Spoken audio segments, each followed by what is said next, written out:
Himmatnagar ward number 7 માં ગટર સમસ્યા અને ઉમા એજન્સીના કામ સામે કોંગ્રેસનો ઉગ્ર વિરોધ. નગરપાલિકા કચેરીએ ઘેરાવો કરી આકરા સૂત્રોચ્ચાર સાથે રજૂઆત. દોષિતો સામે એફઆઈઆર અને નવી ગટર લાઇન નાખવાની માંગ. નગરપાલિકા વોર્ડ નંબર 7 માં ઊંધી ગટર લાઇન ગંદકી અને ઉમા એજન્સી દ્વારા કરવામાં આવેલા કથિત નબળા કામના મુદ્દે આજે કોંગ્રેસના આગેવાનો, પદાધિકારીઓને સ્થાનિક રહીશો દ્વારા નગરપાલિકા કચેરી ખાતે રૂબરૂ પહોંચી ઉગ્ર વિરોધ નોંધવામાં આવ્યો હતો. કોંગ્રેસના આગેવાનો અને સ્થાનિક રહીશોએ નગરપાલિકા તંત્ર સમક્ષ આકરા સૂત્રોચ્ચાર સાથે રજૂઆત કરી હતી. વિસ્તારમાં ગટરનું ગંદુ પાણી અને ગંદકીની સમસ્યાથી સ્થાનિક લોકો પરેશાન હોવાનો આક્ષેપ કરી તાત્કાલિક યોગ્ય કાર્યવાહી કરવાની માંગ કરવામાં આવી હતી.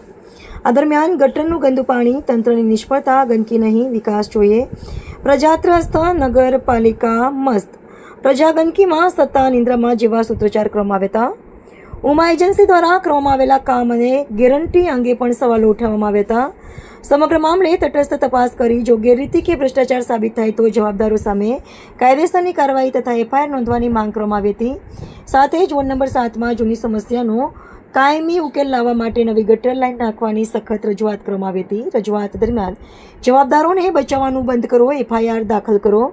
ઉમા એજન્સી મુદ્દે સત્ય બહાર લાવો, એફઆઈઆર દાખલ કરો. ગેરંટી કૌભાંડની તપાસ કરો, દોષિતો સામે એફઆઈઆર કરો સહિતના આકરા નારા લગાવવામાં આવ્યા હતા. આ વિરોધ રજૂઆતમાં મનોજ બારોટ, પ્રમુખ શહેર કોંગ્રેસ સમિતિ ઇમરાન બાદશાહ, વિપક્ષ નેતા ઇશાક શેખ, જિલ્લા મહામંત્રી TV Patel, chairman minority Akil Shaikh, chairman શહેર માઇનોરિટી જાહિદા મંસૂરી, અબ્દુલભાઈ રણછોડ પરમાર, ફેમિદા ગટાવાળા, કોર્પોરેટરો શશિકાંત પંડ્યા, કાદિર ડોઈ, ઉપપ્રમુખ કુમાર ભાટ, ફરિયાદ શેલ, સમિતાબેન પંડ્યા, કમલાબેન પરમાર, ઈશ્વરભાઈ દેસાઈ, સુહાનાબેન ચૌહાણ, કાંતિભાઈ હેત પટેલ, યુથ પ્રમુખ વિહાર જોશી, હર્ષવર્ધન પાંડવ, મુકેશભાઈ પટેલ સહિત આગેવાનો અને વોર્ડ નંબર 7ના મોટી સંખ્યામાં સ્થાનિક રહીશો ઉપસ્થિત રહ્યા હતા. કોંગ્રેસના આગેવાનો દ્વારા ચેતવણી આપવામાં આવી હતી કે જો તંત્ર દ્વારા દોષિતો સામે કાયદેસરની કાર્યવાહી કરવામાં નહીં આવે અને વોર્ડ નંબર 7માં નવી ગટર લાઇન નાખીને સમસ્યાનો કાયમી ઉકેલ લાવવામાં નહીં આવે તો આગામી દિવસોમાં સ્થાનિક જનતાને સાથે રાખી વધુ ઉગ્ર આંદોલન કરવામાં આવશે. સ્થાનિક રહીશોને ગટર અને ગંદકીની સમસ્યાનો તાત્કાલિક ઉકેલ લાવી જવાબદારો સામે યોગ્ય તપાસ અને કાર્યવાહી કરવામાં આવે તેવી માંગ સાથે રજૂઆત પૂર્ણ કરવામાં આવી હતી. લાખ રૂપિયા જેવી માતબર રકમ મેન્ટેનન્સ પાછળ ખર્ચવામાં આવે છે. તેમ છતાં પણ અત્યારે હાલ પ્રમુખના પોતાના વોર્ડના અંદર ભૂગર્ભ ગટરની હાલત છે, જેનાથી ત્યાંના નાગરિકો, વડીલો, વૃદ્ધો બીમાર પડે છે અને અમાનવીય પરિસ્થિતિમાં જીવવા માટે મજબૂર બન્યા છે. ચોક્કસથી હિંમતનગર નગરપાલિકાની આ નિષ્ફળતા દેખાય છે. તેમજ જે ઉમા એન્ટરપ્રાઇઝ દ્વારા જે 10 લાખ અને 20,000 રૂપિયાની યસ બેંકની જે સિક્યુરિટી છે, બેંક સિક્યુરિટી એ ખોટી સાબિત થઈ હોય એવું સ્પષ્ટપણે હિંમતનગર નગરપાલિકાના ચીફ ઓફિસર દ્વારા સ્વીકારવામાં આવ્યું છે. પણ તેમ છતાંય જે પદાધિકારીઓ તેમજ જે બાંધકામ સમિતિને દ્વારા તેમજ અધિકારીઓ દ્વારા મેળા પીપળા કરી અને એના ઉપર બ્લેકલિસ્ટ કરવામાં નથી આવી એજન્સીને, હજી સુધી કોઈ એફઆઈઆર દાખલ કરવામાં નથી આવી. આ બિલકુલ શંકાસ્પદ બાબત છે.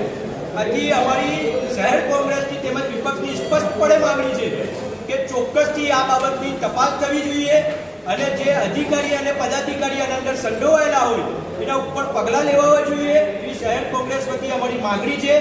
આપ જોઈ રહ્યા છો એ પ્રમાણે હિંમતનગર નગરપાલિકાના પદાધિકારીઓ લાખો રૂપિયાના ખર્ચે પોતાની એસી ઓફિસો બનાવી રહ્યા છે, પરંતુ પબ્લિક છે એ ગંદકીમાં જીવવા માટે અત્યારે હાલ ત્રસ્ત છે.